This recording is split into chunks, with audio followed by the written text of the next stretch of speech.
M for Modi and M for Modi, और धन्य हो गई वो हीराबा माँ की गोदी जिससे पैदा हुआ नरेंद्र भाई मोदी। और जो स्वभाव से है बड़ाई विनोदी, इसीलिए उससे हंस हंस के गले लगते हैं चाहे दोस्त हो या विरोधी। और जो माँ के चरणों से मांगता है सद्बुद्धि और मन की शुद्धि, और 56 इंच जिसके सीने की परिधि, इसीलिए सर्जिकल से पाकिस्तान को बना दिया पिद्दी। और आज चाइना भी बात कर रहा है सीधी सीधी। और जो राष्ट्रीय हित में बन जाता है बड़ाई जिद्दी, और नोटबंदी से काले धन को बनाता है रद्दी, और योग रूपी औषधि से मिटाता है आदि और व्याधि, चाहे दादा हो या दादी, चाहे भैया हो या दीदी, जिसका मिशन है कि पूरा इंडिया रहे हेल्दी और वेल्दी। और हर घर में आवे रिद्धि सिद्धि, नौ निधि, सुख समृद्धि, और व्यापार में होती रहे वृद्धि, और भारत की बढ़ती रहे प्रसिद्धि, और सुहागन के हाथों पर रचती रहे मेहंदी, और अमर रहे माथे की बिंदी। और बड़ी मुश्किल से मिली थी भारत को आजादी, जिसके लिए शहीद हुए थे आजाद बोस और गांधी।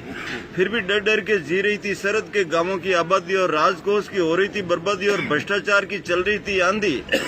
और 34 में पनप रही थी गुंडागर्दी, और बड़े बड़े सूदखोर ब्याज वसूलते थे चक्रवर्ती, और बिना डकार लिए हजम कर रहे थे गरीबों के सोना और चांदी। उस विकट घड़ी में जय माता दी ने नरेंद्र भाई मोदी को सौंप दी पीएम की गादी। जो काम निपटाता है जल्दी जल्दी, चाहे गर्मी हो या सर्दी, और जिसका टारगेट रहता है 100%, और जिसकी पहली पसंद है ईमानदार प्रतिनिधि, और जिसकी पसंदीदा भाषा है गुजराती, अंग्रेजी और हिंदी। और जो विदेशों में जाकर राष्ट्र हित में करता है बड़ी बड़ी संधि, और जो सर आंखों पे रखता है सेना की वर्दी, और बन के किसानों का हमदर्दी, जिसको जोड़ना है नदी से नदी, और अगले कार्यकाल में भारत को दिलाना है विश्व गुरु की उपाधि। फिर देखो राम राज्य की सुगंध से महकेगी 21वीं सदी। और धन्य हो गई वो हीराबा माँ की गोदी जिससे पैदा हुआ नरेंद्र भाई मोदी।